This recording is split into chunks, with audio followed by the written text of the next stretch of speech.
I guess we can crop it. Yeah, no, I'll edit it already. Yeah.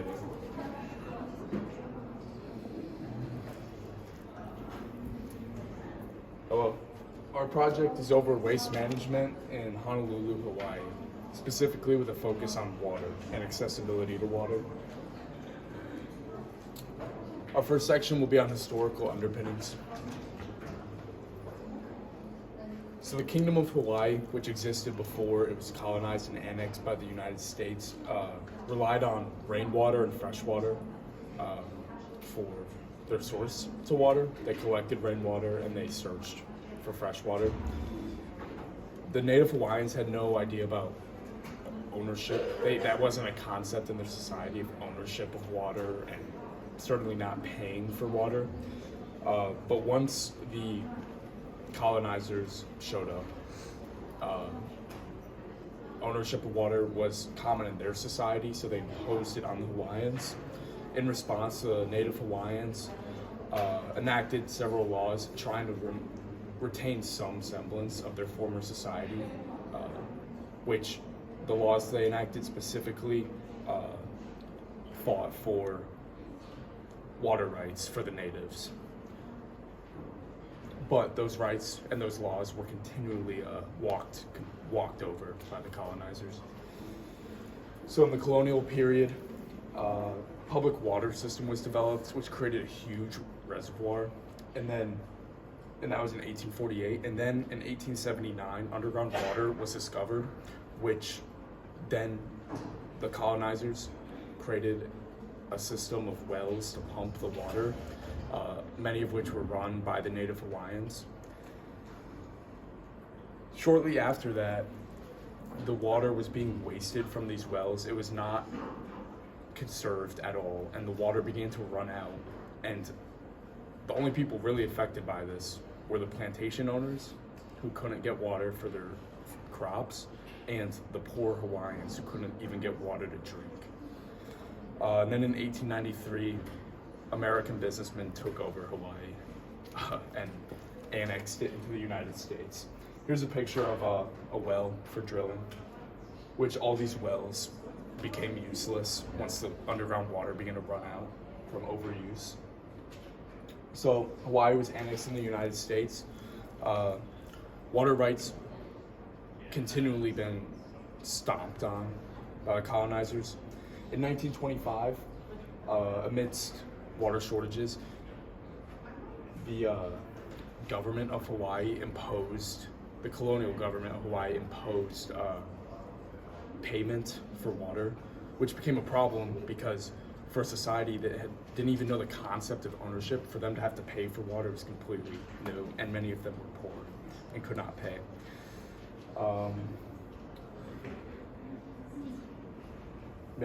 So and then industrialization. So one of the major plantation companies, Alexander and Baldwin, began to pump water across all of Maui, which took it from the native farmers on the westward side and pumped it to the eastward side. So now the native farmers didn't have access to their water, so there was none for the natives. Here's a picture of the Alexander and Baldwin Company. To sum it up, water rights continually trampled upon, and natives are always the one who suffer the consequences. Thank you. I'm Julia, and I'll be covering the first half of recent developments. So starting with the historical impact. In 1893, the U.S. led a coup against the Kingdom of Hawaii, and it was annexed into the United States. And then in 1979, the state returned water to public trust and established a state water commission. And in 1987, this Hawaiian state legislature adopted the state water code, establishing the State Commission on Wastewater Resource Management. Militarization and tourism. Historically, tourism has negatively affected the availability of Hawaiian resources. As of 2022, it was estimated that 44.7% of Hawaiian water consumption was from the tourism industry. And the combined influence of imperialism, colonialism, and exotification has resulted in great harm to the environment and the native population in Hawaii, in large part due to the continuous exploitation of Hawaiian resources by the U.S. government and the tourism industry.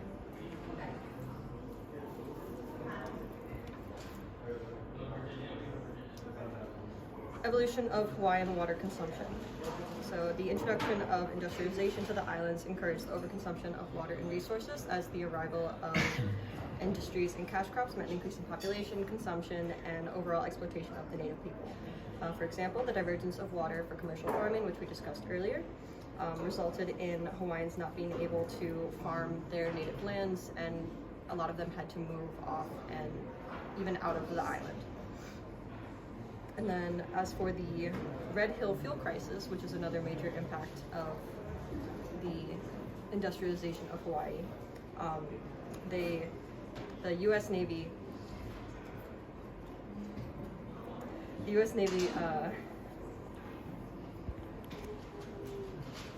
leaked 180,000 gallons of fuel into potable water sources, which influenced thousands of people and 7 elementary schools. And even to this day, they claim that the water is clean, but it's not. And this has led to the marginalization of Native Hawaiians, as Native Hawaiians face a lot of issues such as homelessness, overpricing of essentials, and lack of water, also as a result of homelessness. And this is because as Hawaii has become a much sought after vacation destination, Native Hawaiians have been priced out of their homes and forced to live in homeless camps. And more than 50% of the homeless population in Oahu are Native Hawaiians or Pacific Islanders, despite accounting for only 10.5% of the population. And the lack of affordable housing for Native Hawaiians has affected their access to clean water, obviously. This is a picture of one of the homeless camps where a lot of Native Hawaiians live. And this is a diagram of who uses the most water. As you can see, it is not Native Hawaiians, it's industries and companies run by outsiders.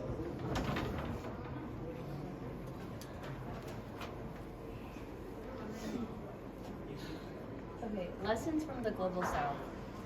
While Honolulu, Hawaii is part of North America, it shares many similarities with locations in the Global South. Hawaii was colonized by white people who completely disregarded their way of life, forcing extreme alterations to their lifestyles. These cities of the Global South tell the devastating effects of colonization, and many of these effects are present in the reality of Native Hawaiians. The inequities faced by Native Hawaiians, especially regarding water, are typically of colonized cities in the Global South. Or are typical of colonized cities in the Global South. As water is a necessity for human survival, many other countries prioritize access to water. So looking into Africa, Asia, and Latin America to compare it to Hawaii. In Africa, due to pollution and lack of access to water in places within the Global South, quote, the United Nations University Institute for Water, Environment, and Health found that only 13 out of 45 countries reached the modest level of water security in recent years, with Egypt, Botswana, Gabon, and Tanzania representing the better off countries in Africa in terms of water security. The causes of the crisis are linked to overexploitation, which pollutes the water, and global warming, which dries rivers. Asia.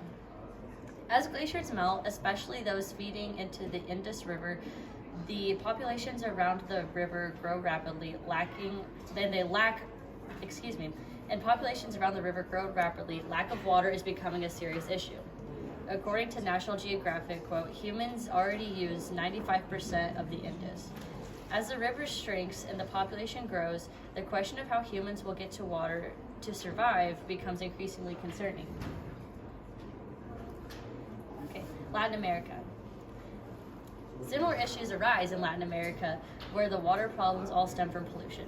In Colombia, Brazil, and Argentina, quote, large bodies of water such as the Medellin River, Guanabara Bay, and Riachuelo River are all subject to wide-scale industrial and human pollution.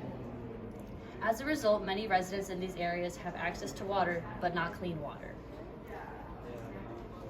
Lessons from the Global South.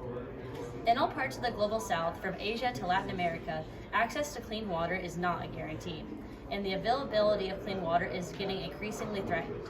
While the effects of the Hawaiian water crisis might weigh more heavily on the native population, the impacts of the crisis are reminiscent of those in the global south as they mirror the inequities faced by native populations of the global south at the hands of their colonizers.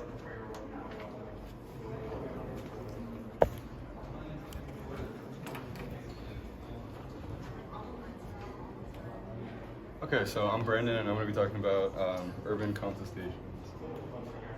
Okay, so first I'll talk about people's movements. So there's a lot of work being done to support water rights for Native Hawaiians. Notably, in 2003, in central Maui, there was a bunch of Hawaiian farmers that got together to rise up against industries like the plantation industry to reclaim their water rights.